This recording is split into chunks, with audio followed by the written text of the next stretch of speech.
Bueno, buenas tardes a todas y a todos.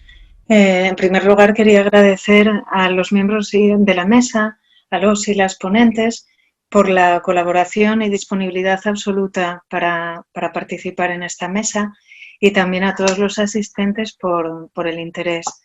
Bueno, voy a hacer una breve introducción. ¿Por qué queríamos plantear esta mesa en la Universidad Popular Asturiana? El título es muy elocuente, ¿no? Tampoco necesita mucha explicación. Pero, ¿se me oye bien, Suco? Sí, sí, perfecto, Gema. Vale. Eh, pues bien, yo creo que este debate sobre la monarquía y la república lleva años postergándose o posponiéndose, salvo en círculos muy concretos desde la izquierda, a nivel general está muy marginado. Y creo que ya a estas alturas, después de 45 años casi de la muerte del dictador, quería recordar, ahora que digo esto de los 45 años, que hoy celebramos un aniversario, un triste aniversario. Hoy hace 45 años que en el Consejo de Ministros se aprobó, se dio el visto a la ejecución, las últimas 5 penas de muerte del franquismo. Serían ejecutados el 27 de septiembre de 1975. Creo que en esta mesa merece nuestro recuerdo. Y bueno, como decía, 45 años de la muerte del dictador, ya más de 40 años de democracia, con todas las deficiencias que ésta tenga, con todas las cuestiones que tengamos que revisar y mejorar, pero en esta situación y con todo lo que sabemos ahora de la monarquía y en particular de la implicación de Juan Carlos I en hechos presuntamente delictivos, pues con independencia de lo que se pueda juzgar y de lo que se pueda investigar, precisamente por eso que comentaba de las deficiencias de esta democracia, ¿no? Pues con independencia de eso, los hechos o las informaciones están ahí y, y bueno, llega el momento de abrir este debate ya de una manera general. Eh, en pleno siglo XXI tenemos que cuestionarnos si realmente podemos soportar una jefatura del Estado de tipo hereditario. Y para esto, para reflexionar sobre estas cuestiones y todo lo que nos quieran contar los y las ponentes, tenemos esta mesa. Voy a hacer la presentación. No sé si ya llegó Eduardo. Eduardo, sí, el único que me falta es Guillem, pero me acaba de mandar un mensaje de que ya está entrando, o sea que podemos seguir. Dale, dale, Sí, sigue. muy bien. Vale, pues entonces, bueno, voy a hacer una presentación muy breve para no quitarles tiempo a las intervenciones. Nos acompaña en esta mesa Eduardo Fachal. Eduardo es abogado, es miembro, forma parte del equipo de letrados y letradas que dirigen la querella argentina, la querella sobre genocidio y delitos de crímenes de lesa humanidad cometidos en la guerra civil y durante la dictadura franquista. Y muy brevemente quiero decir que tiene una dilatada trayectoria en materia de defensa de derechos humanos. Fue abogado querellante en, en el proceso, en los juicios por las torturas y crímenes de lesa humanidad perpetrados en la ESMA, en la Escuela de Mecánica de la Armada Argentina. Y es también abogado defensor de las Madres de Plaza de Mayo. Y Eduardo nos acompaña desde Argentina. También está con nosotras, Isabel Serra, portavoz de Podemos y de Unidas Podemos en la Asamblea de Madrid y responsable de formación estatal. Rafael Mayoral, abogado, diputado del Congreso, portavoz de Podemos y secretario de Sociedad Civil y Movimiento Popular. Ter García, que es periodista, es coordinadora de Derechos y Libertades del proyecto comunicativo El Salto, de comunicación, y Guillem Martínez, también periodista en Contexto y escritor de varias obras. No me extiendo, como decía, para no quitarles tiempo en la intervención y porque además podemos acceder a Internet y buscar las biografías de los mismos.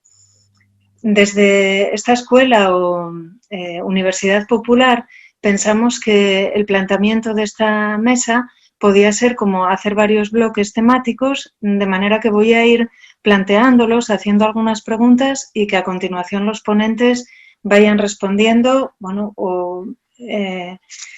expresando lo que consideren en relación a cada bloque temático. Y en primer lugar, queríamos hablar de la situación actual de la monarquía.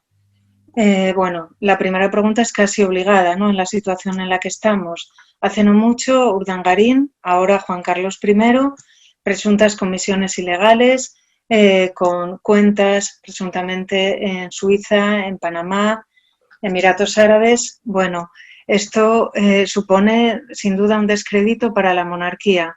¿Hasta dónde llega ese descrédito para vosotros y en qué medida compromete o afecta a la institución? Y en relación con esto, quería recordar también que hace pocos años Jordi Pujol amenazaba con sacar a la luz un dossier que haría, yo creo que las palabras eran, que haría temblar el sistema o los cimientos del sistema si se le investigaba o si acababa yendo a prisión. Pues en este sentido, quisiera preguntaros si consideráis que incluso el rey Juan Carlos pudiera formar parte de ese sistema o de esa corrupción estructural a la que se refería Jordi Pujol. Y también por qué está apareciendo esta información recientemente.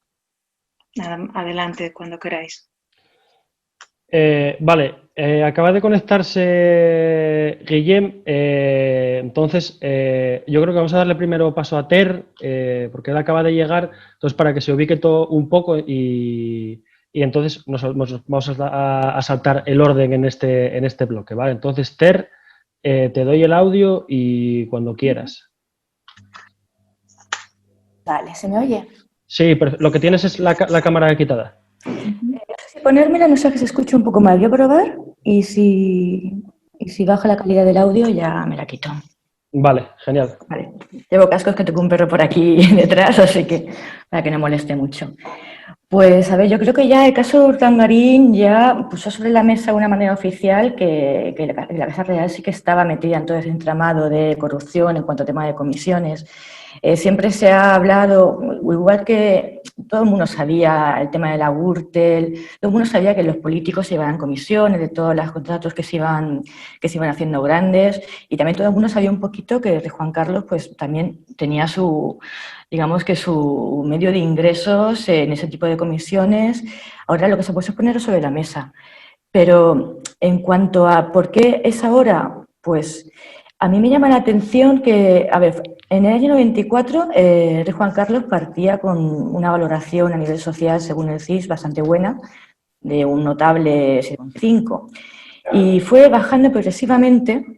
Y ya cuando llegó 2011, me parece que ya fue cuando empezó a suspender, que coincidía con la época de la crisis económica. Ya después el tema de Botswana, digamos que ha habido un alejamiento de la institución monárquica con la sociedad, que creo que se ha traducido en que se publiquen también más cosas sobre ellos, y eso ha retroalimentado esta denostación de la Casa Real, pero también creo que también ha cambiado lo que es el paisaje político, y esos grandes partidos de la transición que tenían una especie de pacto de silencio, o digamos que tenían como una lealtad entre ellos porque se veían como los padres de la democracia, pues ya no es igual ese mismo paisaje, y esas fidelidades también han caído.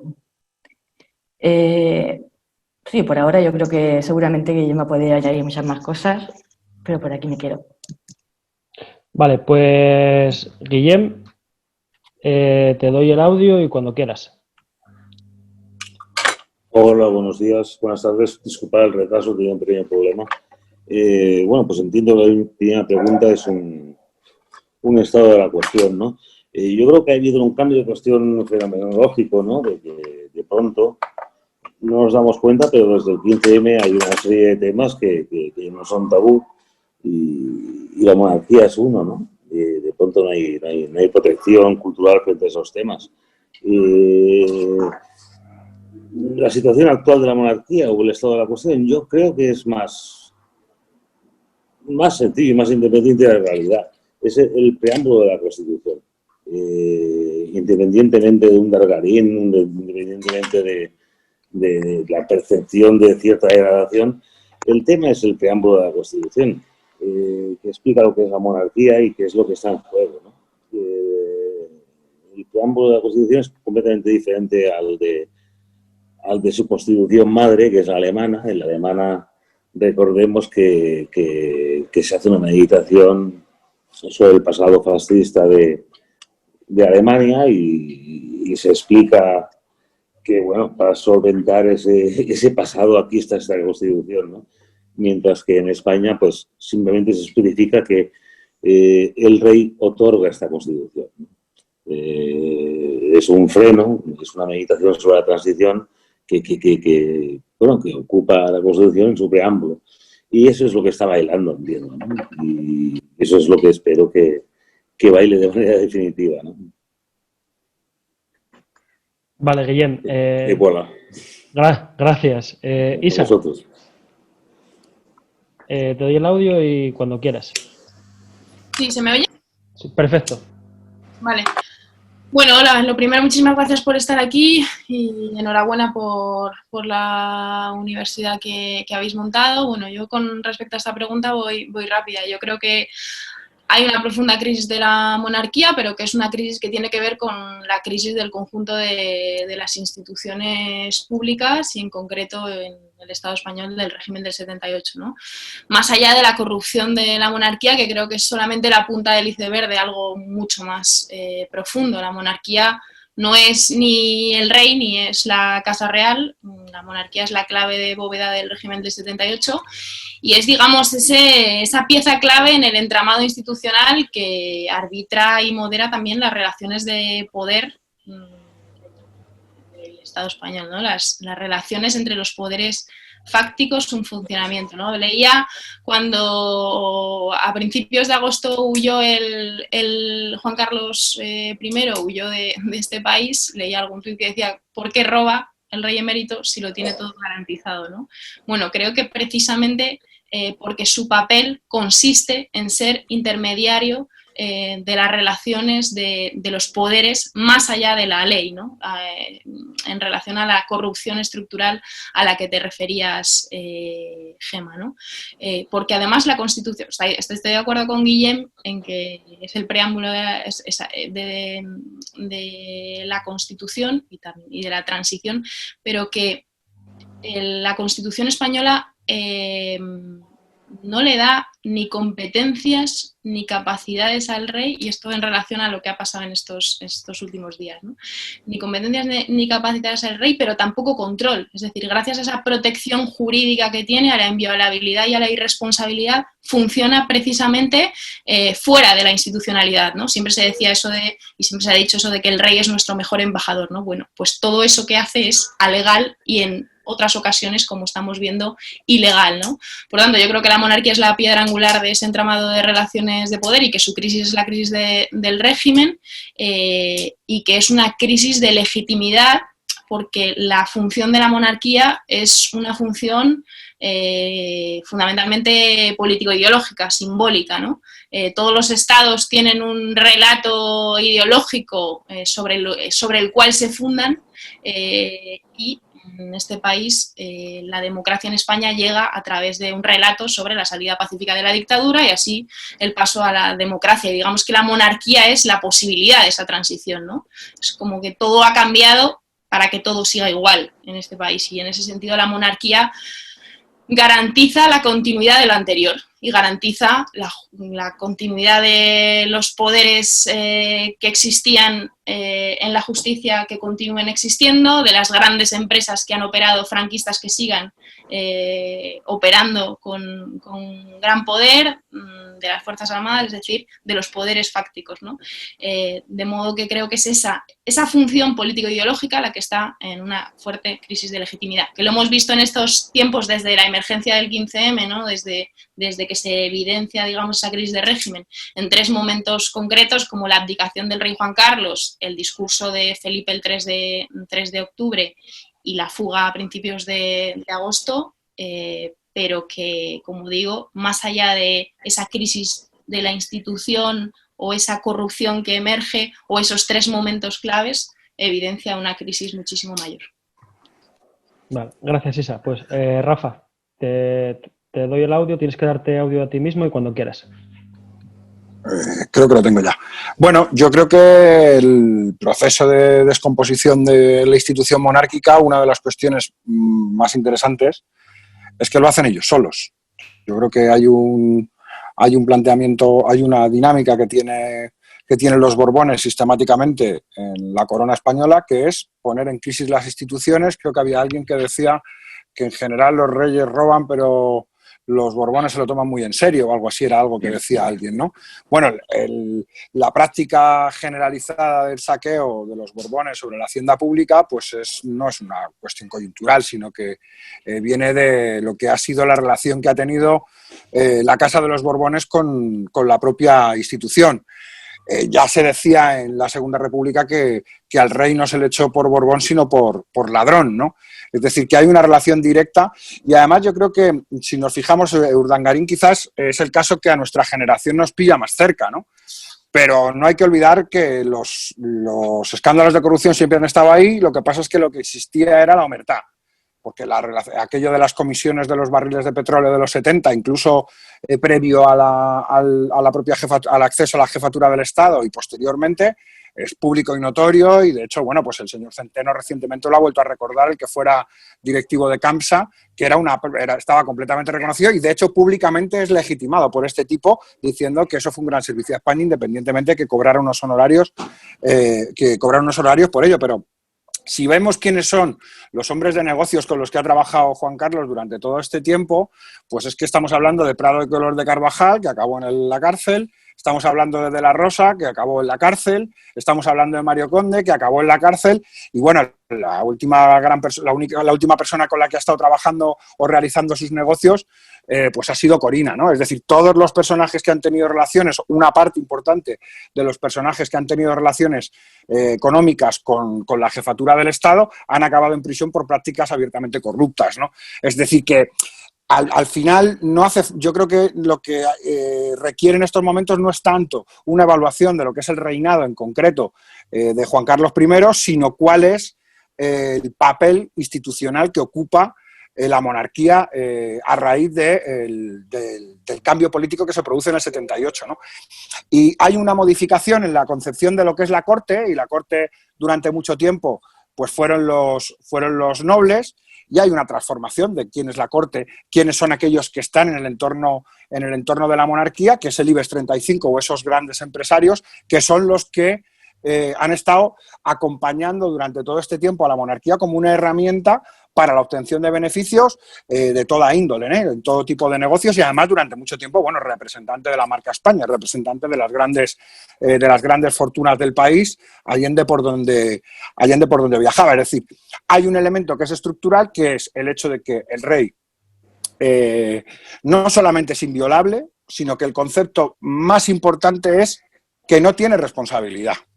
Es decir, que tenemos una jefatura del Estado en manos de un irresponsable.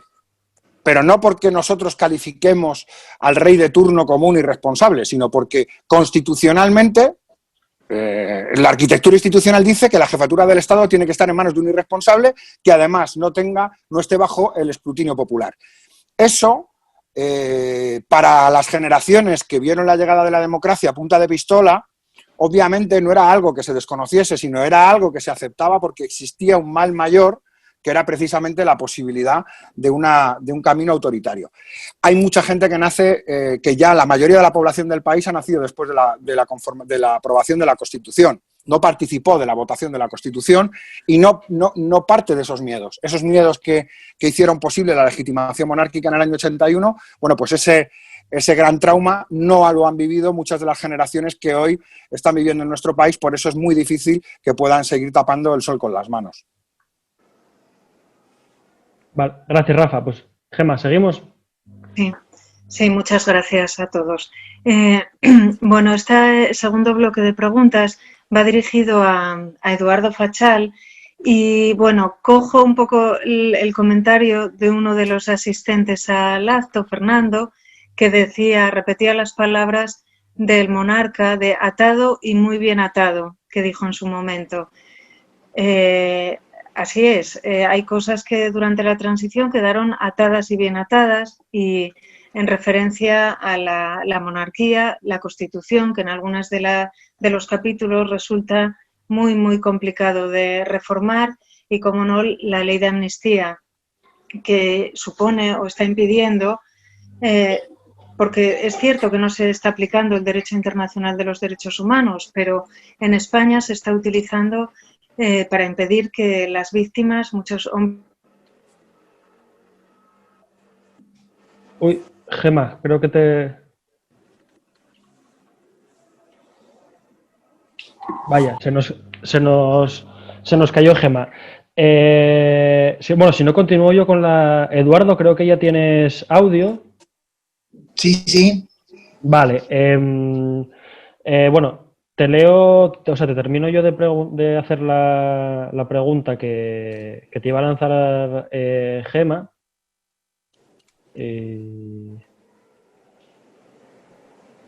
Aquí.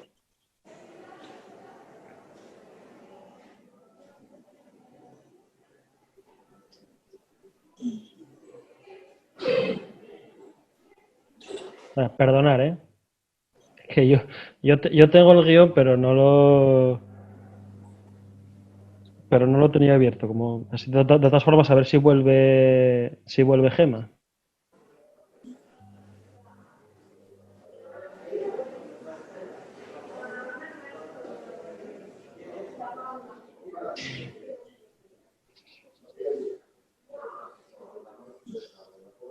Sí, nada, pues eso, lo habían puesto por el chat, lo de atado y bien atado. La transición dejó una serie de cosas bien atadas, el rey, la ley de amnistía, una constitución imposible de reformar y miles de compatriotas sin verdad, justicia ni reparación.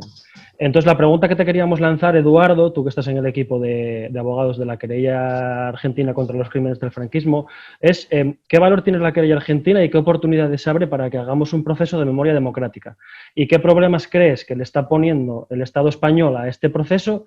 ¿Y qué importancia valoras tú que tiene la declaración de Martín Villa? Entonces, cuando quieras. Bueno, buenas tardes a todos y todas. Voy a empezar por contestar un poco la segunda pregunta. La querella argentina cumplió en abril 10 años y la verdad que ha tenido muchas dificultades para poder avanzar porque la judicatura española no ha colaborado, ¿sí? Se han rechazado numerosos exhortos y numerosas rogatorias que no se pudieron llevar a cabo, inclusive extradiciones, como en el caso de Antonio González Pacheco, Billy el Niño, y varios que están imputados y no han prestado declaración indagatoria. Nosotros, este equipo de la querella se incorporó más o menos hace poco más de 2 años, justamente representando al sindicato autónomo y unificado de los trabajadores de la enseñanza de Asturias. Y a partir de allí, numerosos querellantes nos confiaron a nosotros para que pudiéramos presentarnos. En estos 10 años hay 2 hechos que nos parece significativos y por lo menos los consideramos nosotros como muy importantes. Por un lado, es un fallo de casación que amplió el objeto procesal y amplió el plazo y lo llevó justamente hasta el año 78, o sea, es prácticamente hasta la sanción de la Constitución. Pero no solamente dijo eso, sino que lo que planteó el fallo es que si se pudiera probar una conexidad entre los hechos que se investigan y la continuidad del aparato represivo del franquismo, también deben ser considerados delitos de lesa humanidad. Esto nos ha permitido a nosotros ampliar mucho el plazo, porque justamente ustedes que han hablado de esa transición, ya que podemos decir que que los hechos que se investigan los podemos agrupar en 3 periodos históricos. Por un lado, lo que puede haber sido el golpe de Estado y la guerra civil, con fusilamientos, desapariciones, etcétera, crímenes de guerra, y lo que fue la dictadura franquista, ¿no es cierto?, los largos años de la dictadura franquista, y finalmente, muerto el dictador, los años de lo que se llama la transición. En estos años digamos, la transición, la investigación de estos años de la transición, se produce otro hecho importante, que es la declaración de Rodolfo Martín Villa.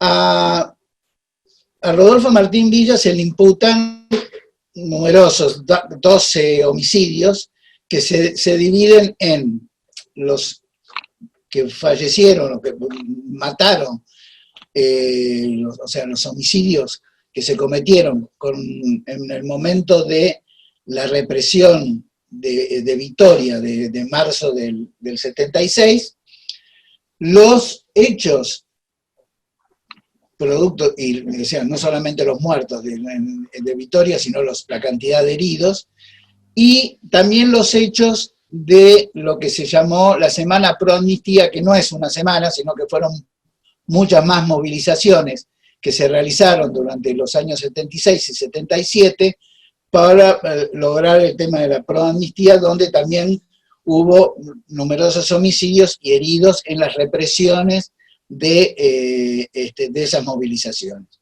Y finalmente, los hechos de los llamados Sanfermines del 78, que tienen un muerto y numerosos heridos.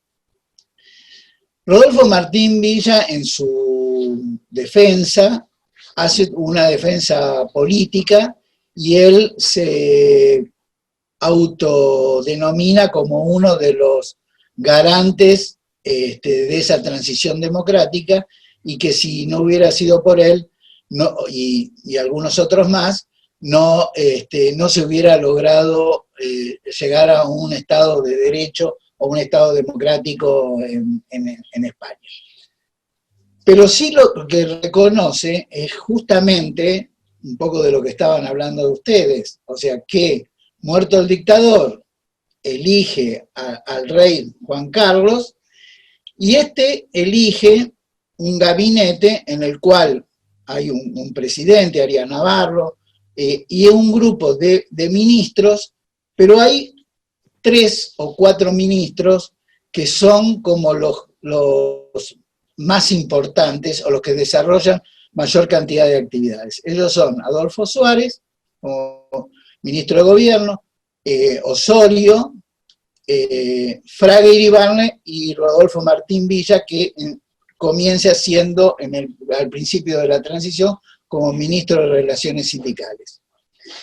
Y acá, cuando ocurren los hechos de Vitoria, se incorpora justamente una de las declaraciones de Fraga Iribarne, que manifiesta que los culpables, digamos, de los hechos son aquellos que dirigían a los obreros, y que esto tiene que servir de ejemplificador para el resto de España, que estaba muy movilizada luego de la muerte del dictador, porque así iba a actuar el Estado para poner o llevar la tranquilidad o la paz social o el orden público.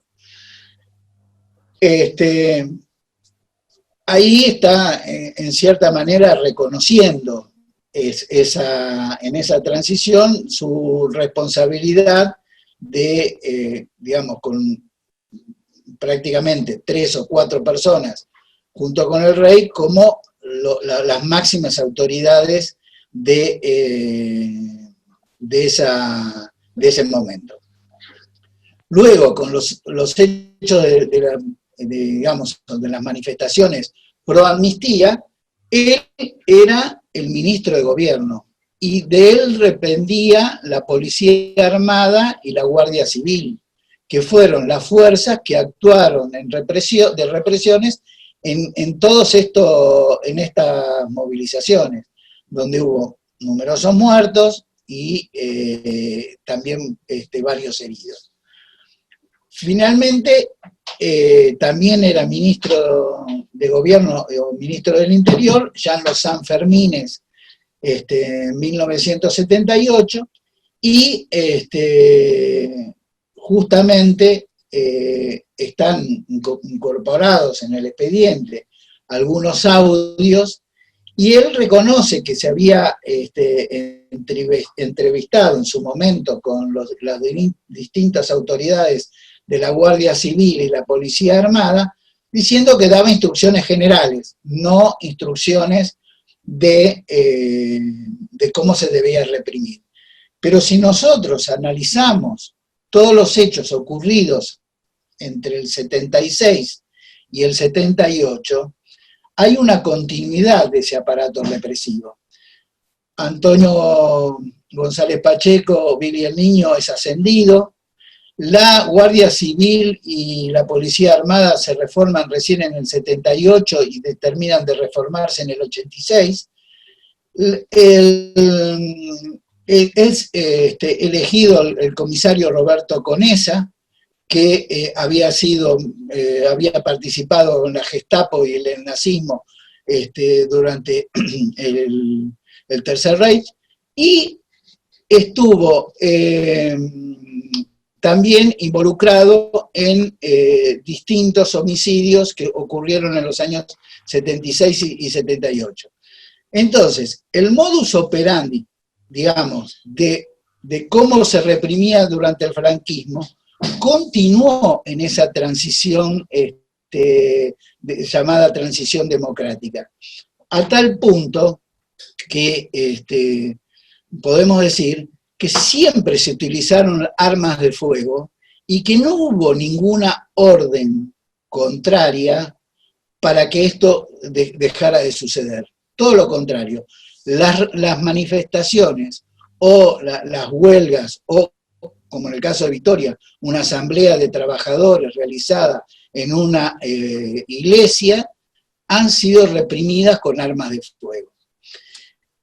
Si bien él no dio una orden directa, nosotros en la jurisprudencia argentina, a partir justamente de la causa llamada ESMA II, se ha tomado la jurisprudencia internacional de lo que se llama la empresa criminal común o empresa criminal conjunta, donde él no puede desconocer, ¿no es cierto?, los hechos que se le imputan. Y además, luego de esos hechos, él no se hizo nada por investigarlos. Y él mismo en su declaración reconoce que la policía cometió excesos, y referido a los Sanfermines del 78 dice: en Pamplona la policía metió la pata. O sea, él reconoce que hubo excesos, reconoce que hubo homicidios, reconoce que hubo lesiones, que hubo heridos, que hubo una represión que fue indiscriminada y salvaje y feroz.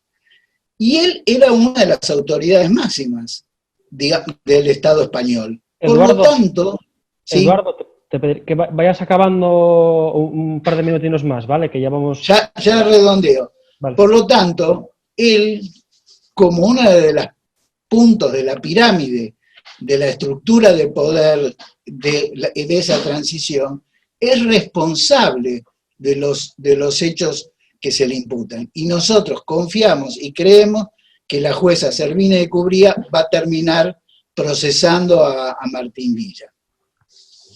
Vale.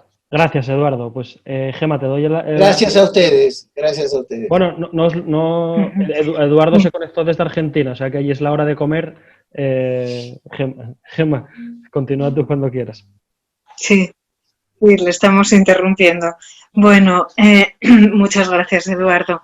El tercer bloque de preguntas que queríamos plantearos a todos y a todas es en relación al camino hacia la República, ¿no? En esta situación y en la correlación de fuerzas que hay hoy en día en el Parlamento, parece difícil que se logre una modificación gracias, una modificación de la Constitución o bueno, que podamos celebrar un referéndum. ¿Qué ideas tenéis en relación a este proceso, el camino hacia la República, quizá a partir de movilizaciones o algún paralelismo con el proceso catalán, alguna vía intermedia? No sé, para que nos contéis cada uno vuestras opiniones o vuestras ideas al respecto. Vale, pues Guillem, dale.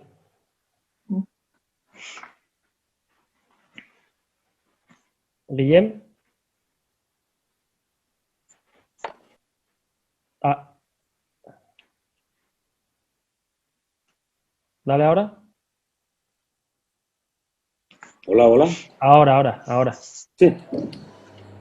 Bueno, pues camino hacia la República. Has nombrado la dicha, has nombrado la palabra procés, ¿no? Pues sería una mala noticia acercarnos a esa estética, ¿no? Me explico. Casi toda Europa, vamos, salvo quizás las nuevas repúblicas bálticas, yugoslavas, gastamos una estética que son las constituciones de 45, incluso por los pelos la española, ¿no? Son constituciones de superación histórica, es decir, en un momento dado se establece que es un pacto muy salvaje que básicamente es vosotros os negáis a hacer la revolución y yo me niego a mataros, ¿no? Son constituciones de superación del fascismo que establecen un punto final, que es el bienestar, ¿no? Por lo cual son de muy difícil reforma todas las europeas. Y más, incluso si se cumple un presupuesto que no estaba previsto, y es la muerte del bienestar, la muerte de lo que se pactó, ¿no? O sea, Europa está muy paralizada. Y dentro de todo ello, en ese pacto de paralización, que es una crisis democrática absoluta, está la española, que es una constitución sumamente de Guerra Fría, donde bueno, la soberanía es escasa, la soberanía comercial inexistente y su capacidad de reforma nula, diría, ¿no? Lo cual es un españolismo también. Hay un dato sumamente inquietante y es que de todas las constituciones españolas desde el 812, ninguna se ha reformado, ninguna se ha podido reformar. Todas obedecen a una época, a un momento o a veces a un hombre, y cuando esa época, ese momento o ese hombre falla, pues desaparece esa constitución vía diversos mecanismos, ¿no? Bueno, pues la Constitución del 78 es una constitución más de un paréntesis irreformable y que será muy difícil de reformar. Este mito de que se puede acceder al cambio de régimen desde la Constitución, pues es cierto, pero es muy improbable, sumamente improbable. Esta es una. Luego, otra cosa es que estamos en una crisis descomunal en la que la política puede absorberlo todo, puede asumirlo todo. Con lo cual vamos al problema catalán, por llamarlo así, el procés. El procés básicamente es un republicanismo nítido, yo diría. Diría que es lo único cierto del procés, que hay una mayoría republicana más allá del procés en Cataluña, que puede ser del 70 o del 80, no lo sabemos. Pero a su vez es una reformulación de la República. Se establece República con un criterio muy conservador, muy postdemocrático, muy vertical, muy personalista y muy ultranacionalista, ¿no? Es decir, que si nos dormimos en la higuera, ese puede ser nuestro republicanismo en toda España, ¿no? Puede ser un republicanismo nominal que siente una corriente eléctrica en la sociedad, pero que nunca se transforme en régimen.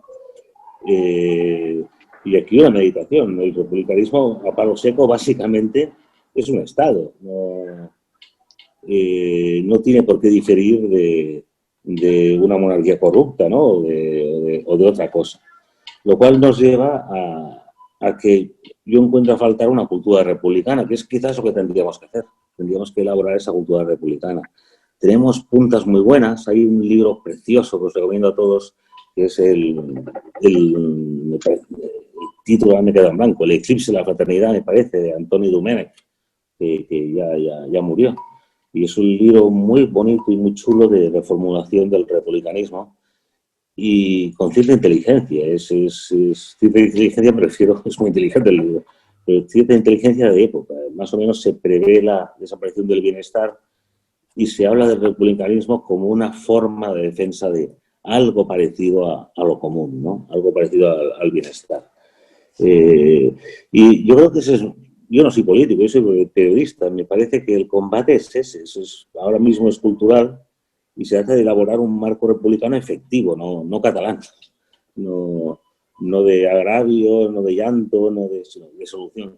Tenemos una gran tradición republicana en España que empieza con Felipe II. En Felipe II hay los primeros textos republicanos españoles y que tiene un do de pecho fundamental que es la Primera República. La Primera República es un lujo europeo, no se tradujo en texto constitucional, pero tenía el programa más avanzado de Europa, meditaciones económicas muy avanzadas en Europa y que no pudo ser, ¿no?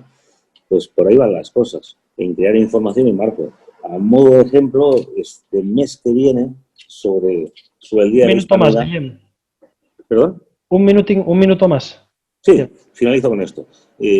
Sobre el día 12 de octubre, más o menos, aparecerá públicamente una encuesta que hemos hecho unos 16 medios sobre la monarquía en España, que nos dará es una encuesta que nos ha costado una porterada y que se solventó en breves horas de conseguir los 30.000 euros que vale, ¿no? Y es una encuesta que nos puede dar un referente de lo que es la monarquía en España y lo que es la república y el republicanismo. Y yo creo que saldría ya, sería muy humilde en el sentido de que el republicanismo está por hacer en España y la prueba vuelve a ser Cataluña, donde cualquier cosa con un palo puede ser una república, ¿no?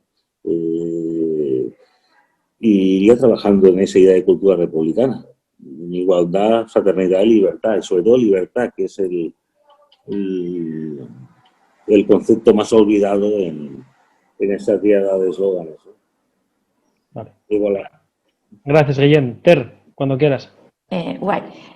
Hola, yo voy a retomar un poco lo que decía del tema de la consulta, aparte por tema de que también estamos en el salto en esa encuesta, es porque es que me parece muy importante, antes de preguntarnos cómo llega a la República, saber, ¿realmente hay una mayoría social que quiera la República? Porque si es así, realmente, eso es lo que antes se podía ver con el tema de decir, dejaban de preguntarlo cuando empezó a sacar suspenso la monarquía. Y entiendo que si dejaron de hacer esa pregunta fue precisamente pues, para que eso no sirviera como revulsivo, como para justificar poner en duda la monarquía. Y vamos, en el caso de que esa encuesta que vamos a hacer realmente es alguna mayoría de la población que sí que, digamos, que apoyaría una república frente a la monarquía, pues sí que sería fácil movilizar a la gente y que llegara un momento en que se obligara a hacer un referéndum, que entiendo que al final es la única vía para oficializar y materializar una república. La cosa, yo no soy muy optimista, la verdad es que pienso que el panorama político que tenemos es un reflejo de lo que hay en la sociedad y hay muchos votos en España, el PP, y los votantes del PP no quieren la república, quieren las monarquías en los que... Bueno, en lo que se han criado y lo que entienden que es bueno, más allá de que una república no tenga por qué ser de izquierdas, pero en España está esa visión. Bueno, hay repúblicas de derechas, Francia ha sido una república muy de derecha mucho tiempo y bueno, que no tiene nada que ver el sistema de gobierno con el signo del gobierno. Pero aún así, bueno, claramente en España no creo que por ahora podamos conseguir esa mayoría social que apoye la república. Sabiendo ya en qué términos estamos en cuanto a cuánta proporción de la población aproximadamente apoya una república o una monarquía, pues ya ahí lo que nos queda es, también como decía Guillem, el tema cultural, nos queda el tema didáctico. Explicar por qué tenemos una monarquía, qué ofrece una monarquía realmente, si es que ofrece algo o si se ha convertido, como yo creo que se ha convertido, y me parece que todos lo creemos, en un trasto más que otra cosa, porque ya ni siquiera cumple, digamos, que ese papel de sociedad unida en la transición que ejercía como cúpula de ese modelo del 78. A partir de aquí, pues yo creo que lo que estamos haciendo pues seguramente es mucho más fuerte.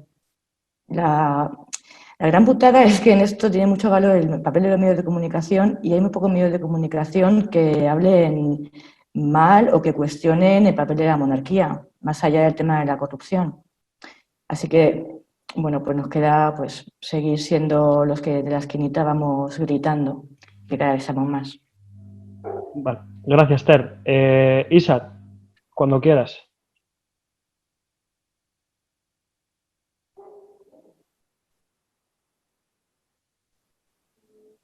Tienes que darte audio a ti misma. Ahora.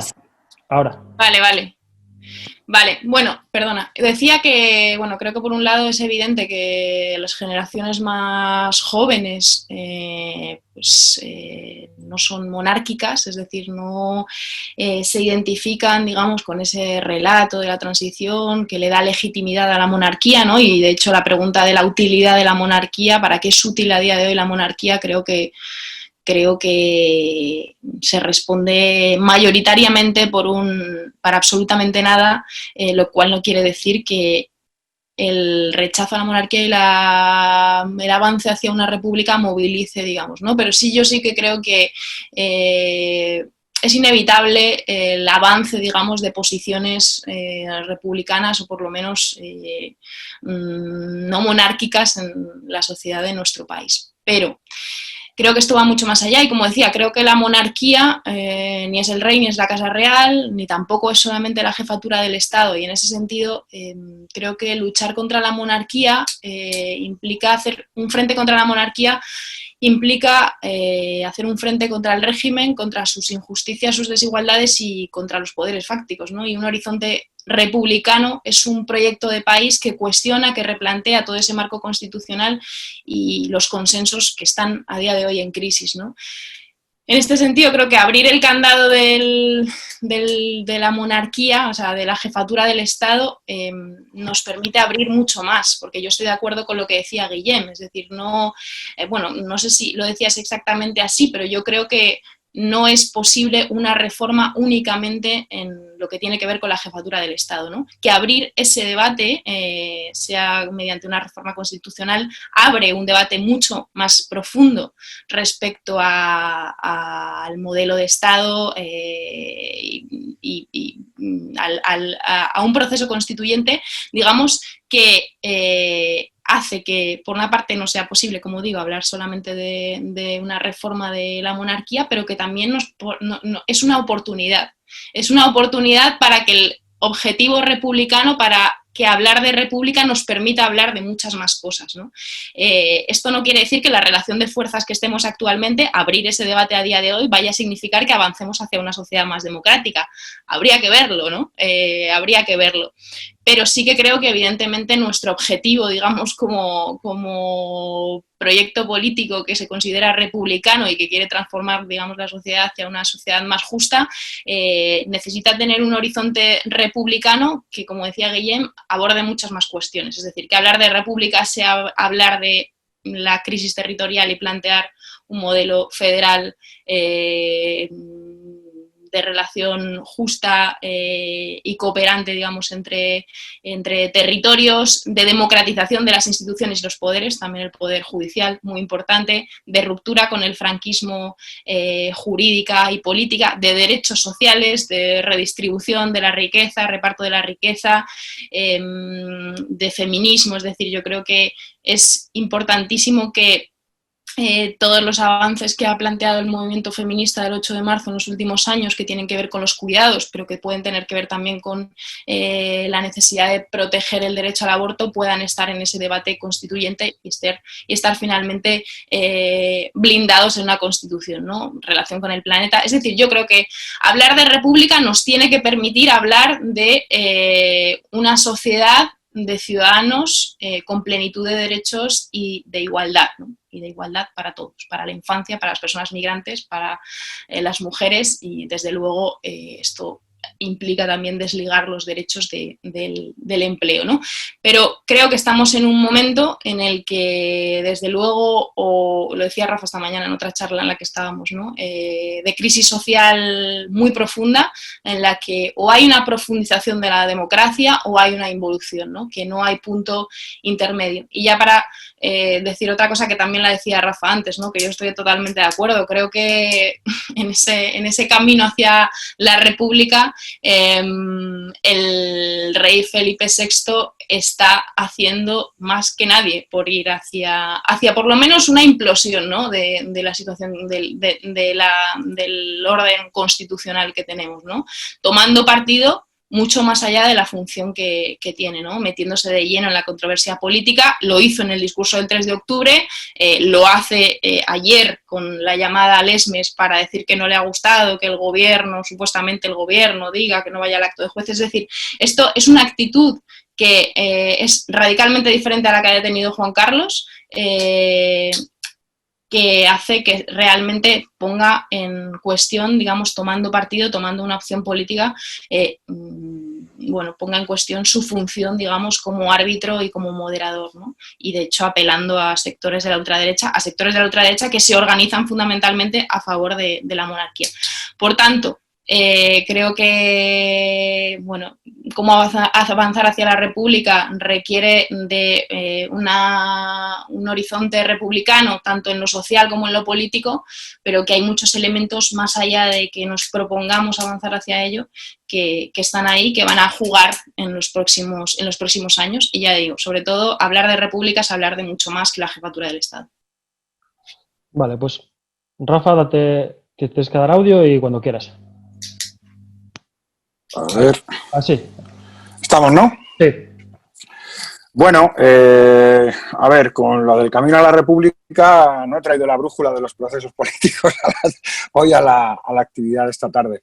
A ver, yo creo que quizás sí sería interesante poder hacer una reflexión retrospectiva de cuáles han sido los momentos en los que se han producido procesos de instauración de la República en nuestro país.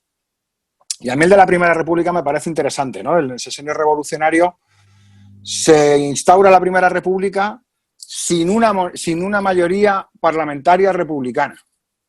Tela. O sea, después de que echan a Isabel II por robar, básicamente, por saquear las arcas del Estado, igual que echaron luego a Alfonso XIII, realmente no hay un proceso de impulso del proceso republicano. Hay una fuerza republicana emergente, que además tiene un vínculo muy interesante con el federalismo, con lo que es el reconocimiento de la pluralidad del Estado, de la pluralidad del Estado, de la pluralidad de la población del Estado, que yo creo que es muy interesante en esa Primera República, pero no es mayoritario. No es mayoritario, es decir, la instauración de la Primera República se produce por implosión de la monarquía. Creo que la Segunda República, es cierto, que se produce también por una implosión de la propia monarquía, primero, que le obliga a impulsar la dicta blanda y a la vuelta de la dicta blanda es incapaz de sostener un régimen corrupto hasta el tuétano, ¿no? Y ahí quería conectar con algo que se ha planteado antes, que es ¿por qué no hay una derecha republicana en España? Que al fin y al cabo nos viene a plantearnos con mucha más facilidad entender cuál es la verdadera contradicción. El problema no es que no haya una derecha republicana, es que no hay una derecha democrática. El problema es que no hay una derecha democrática. Ese es el problema que tenemos en España. Y la adhesión incondicional a la monarquía es la repulsión a la democracia que tiene el conjunto de la derecha en nuestro país. Creo que eso es uno de los elementos clave para poder entender con lo que nos enfrentamos. Es decir, estamos hablando de una corriente netamente autoritaria que no reconoce la soberanía popular como la articulación del poder político y la soberanía popular como mecanismo de control del Estado. De hecho, esta semana veíamos cómo hay un poder que viene trabajando desde hace mucho tiempo que se quiere convertir en autónomo de la soberanía popular. Hay un precepto democrático que dice todos los poderes del Estado emanan del pueblo. Bueno, pues hay un poder que quiere elegirse a sí mismo. que quiere que los propios jueces elijan el poder judicial. Eso no deja de ser una manera de hacerse autónomos de sí mismos. Y además, para justificarlo, están intentando articularlo en función de la relación que tienen directa con la monarquía, puesto que hay un artículo que dice que la justicia emana del pueblo y se administra en nombre del rey, que muestra claramente cuál es la contradicción interna que tiene la propia concepción constitucional del 78 y que se planteaba al principio en el preámbulo de esa concepción de carta otorgada. Es decir, hay democracia porque yo quiero, que es la definición clara de lo que fue el golpe de Estado de 1981. Aquí hay democracia porque yo permito que la haya. Y la jurisdicción, es decir, el ejercicio de la judicatura, del poder coactivo del Estado, se hace porque se hace en mi nombre. Y eso tiene una reminiscencia medieval brutal y después absolutista de cómo el poder de la jurisdicción está en manos viene directamente del monarca y del monarca a continuación viene directamente del Altísimo, ¿no? Creo que la clave, la planteaba Guillem en el principio, yo comparto que la tesis fundamental más adaptada para poder plantear el proyecto republicano en el siglo XXI, bien articulado en el texto que plantea Tony Domènech. Me parece que el texto del eclipse de la fraternidad debería ser el libro de cabecera de los republicanos del siglo XXI, porque viene a plantear un elemento que es clave, que es cuál es el vínculo que existe entre la institución republicana y la democracia, que es el derecho a la existencia, que articula los derechos sociales, que se basa esencialmente y que tiene su origen en evitar que se especulase con el trigo durante la Revolución Francesa, es decir, evitar que se privase del derecho a vivir. Si tú estás privado de tu derecho a vivir, no puedes ejercer el resto de los derechos. Y conecta claramente con la articulación de los derechos sociales en las constituciones que surgen como resultado de la victoria contra el fascismo. Y creo que ahí es donde hay un elemento clave de construcción. Y que además el propio movimiento feminista va un paso más allá.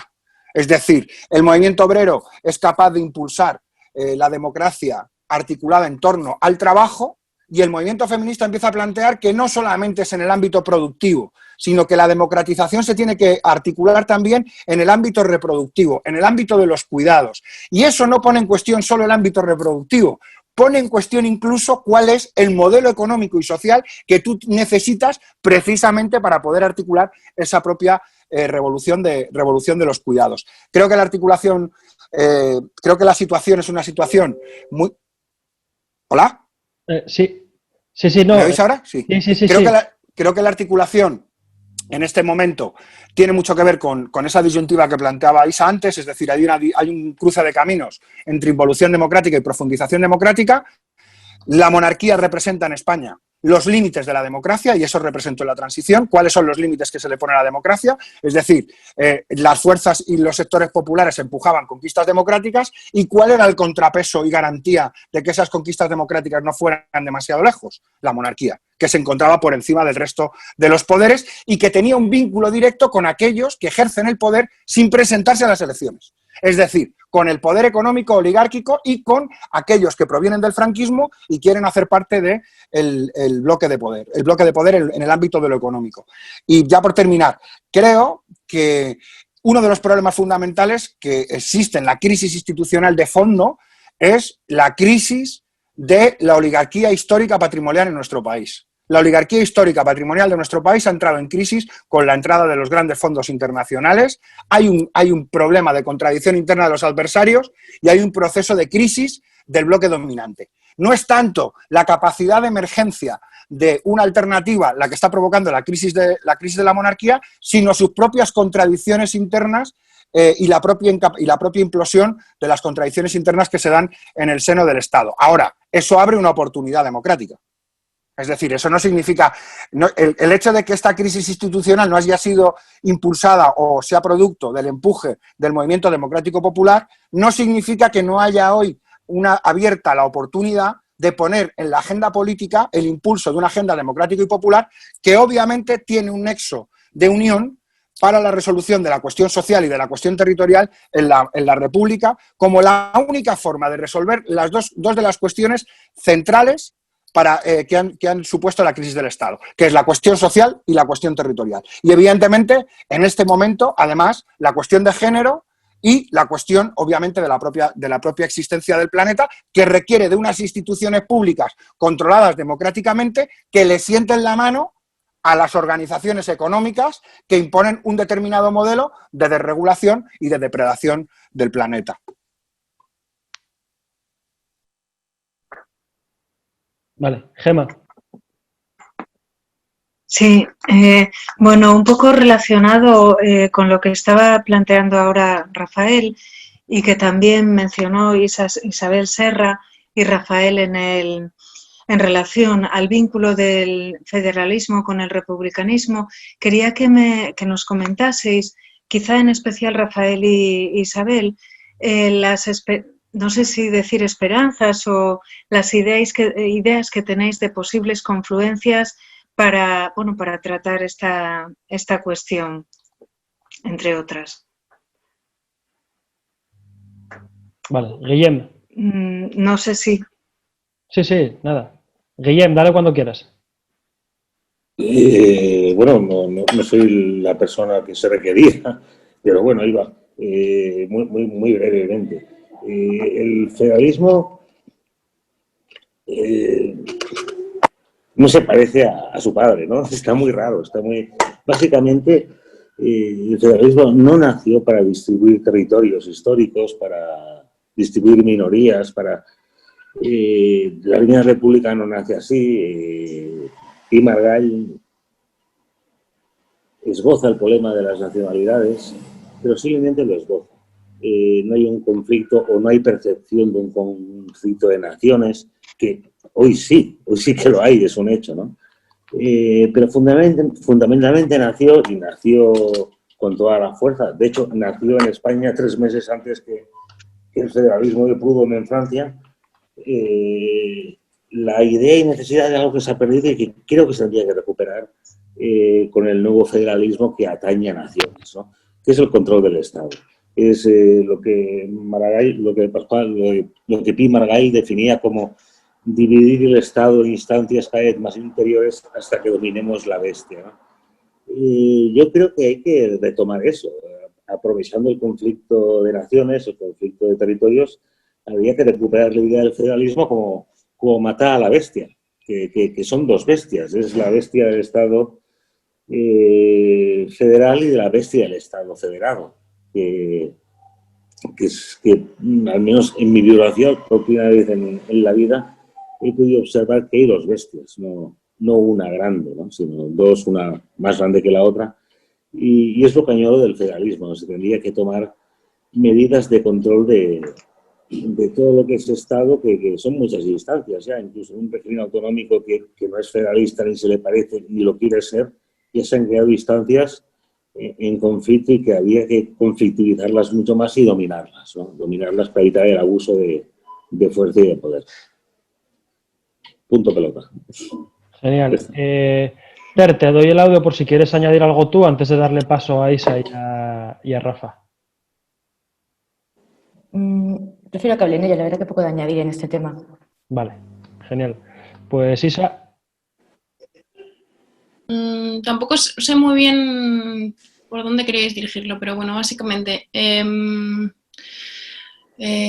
sea, yo creo que por un lado la República puede servir, digamos, y debe ser una identidad política fuerte, que opere, que tiene mucha potencia en este momento, que desde luego puede sumar objetivos, ¿no?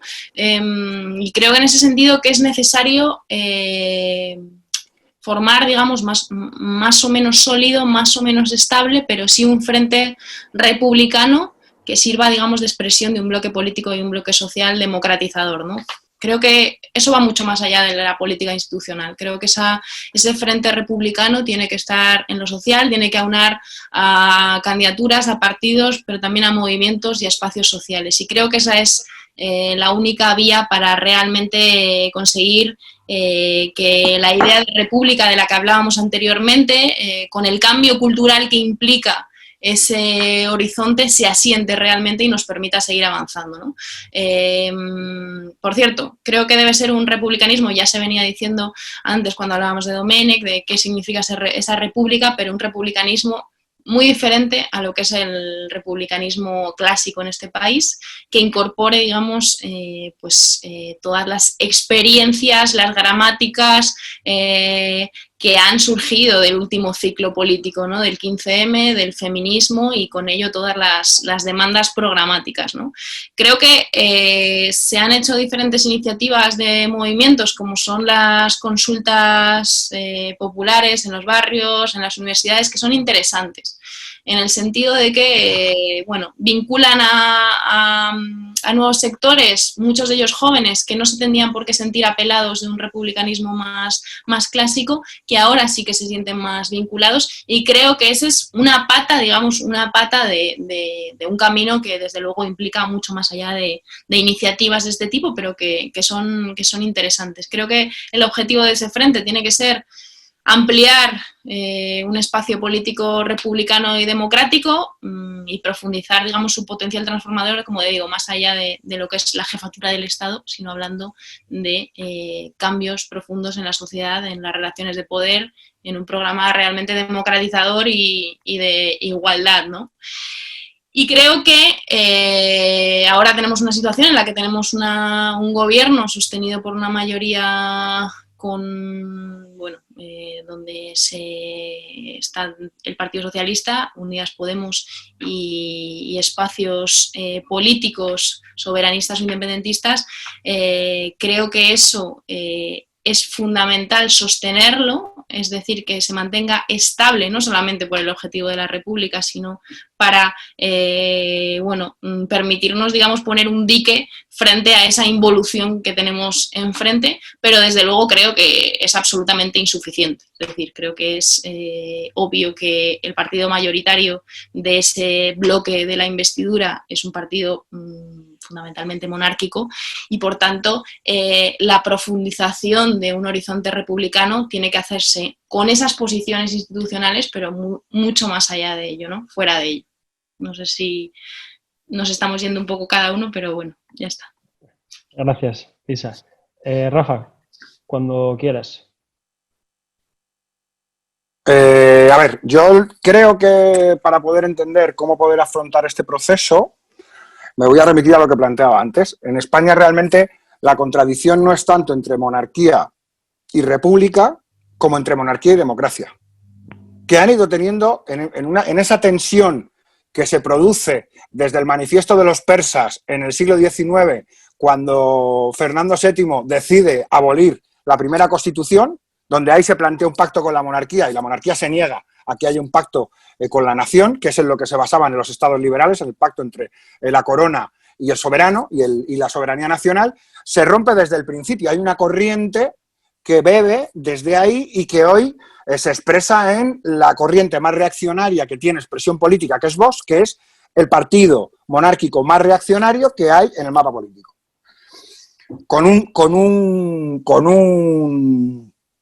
un añadido importante, y es que el PSOE, aunque tiene un pasado republicano, es el principal partido monárquico, el principal sostén de la monarquía en un momento como el que nos encontramos. Pero para poder entender la dialéctica política en la que nos encontramos es importante entender que monarquía y democracia son una contradicción que se va expresando además a lo largo de todo el texto constitucional del 78 y se va desgranando y va siendo el eje medular de esa contradicción que se mantuvo en equilibrio, ya digo, a punta de pistola, porque no era posible que se pusiera en cuestión y que a cabo del tiempo las propias contradicciones internas que tiene una institución depredadora de la propia institución del Estado y esa transformación del bloque dominante, esa transformación de eso que llamaba la oligarquía patrimonial, pues hace que todo cambie. Creo que ese proceso de profundización democrática lo que nos lleva es que sanidad pública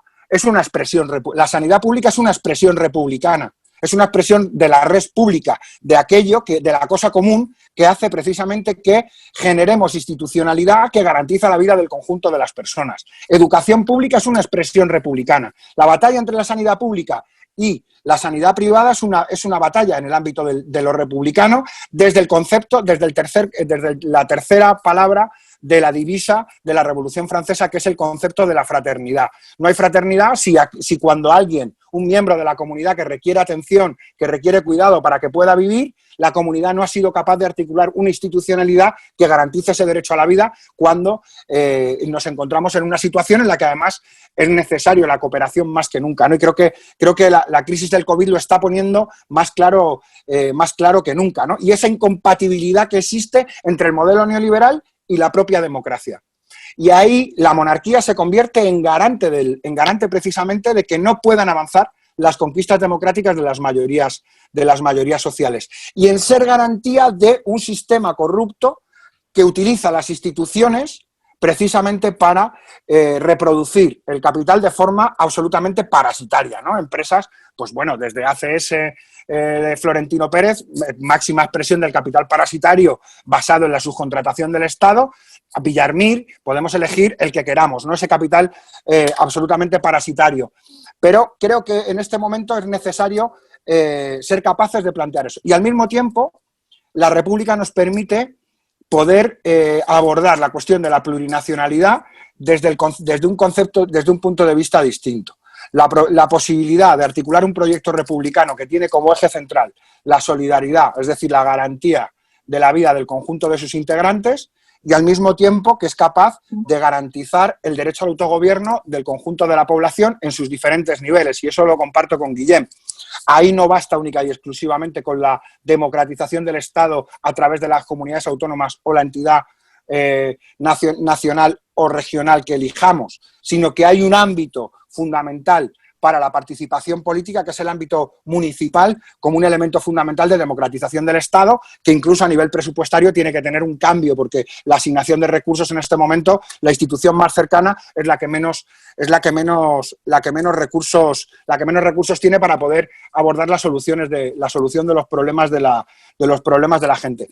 Creo que en estos momentos esa política de alianzas que se tiene que ir trenzando se va a trenzar en un eje, que es el eje democrático. Y ese eje democrático es el que va a ir situando a cada uno en uno de los dos lados del campo político. Porque el proceso de amenaza a las conquistas democráticas es un proceso que se produce no solo en nuestro país, sino que es un proceso global. Y cuando hablaba Guillem de la necesidad de controlar la bestia, que lo comparto, no solamente la bestia del Estado. Es necesario una herramienta de control democrático de la bestia del poder económico, que le ponga riendas al poder económico, que sea capaz de plantear que el parque público de vivienda en alquiler es lo que tiene que garantizar el acceso al derecho a la vivienda al conjunto de la ciudadanía y que los fondos buitre no pueden controlar el mercado inmobiliario, porque tiene que haber un control democrático sobre un bien de primera necesidad como es ese. Tiene un vínculo, un nexo directo con el derecho a la vida, es decir, la contradicción al final se establece en la capacidad de defender la vida frente a las lógicas de explotación y de acumulación por desposesión que tiene este capital parasitario, que tiene una contradicción directa con la propia democracia. Yo creo que ahí es donde tenemos la posibilidad de articular esa alternativa republicana. Y creo que el horizonte republicano nos permite poder pensar más allá de hoy. Creo que la política está demasiado articulada en torno a lo que ocurre hoy, a la coyuntura de hoy, a la coyuntura del segundo.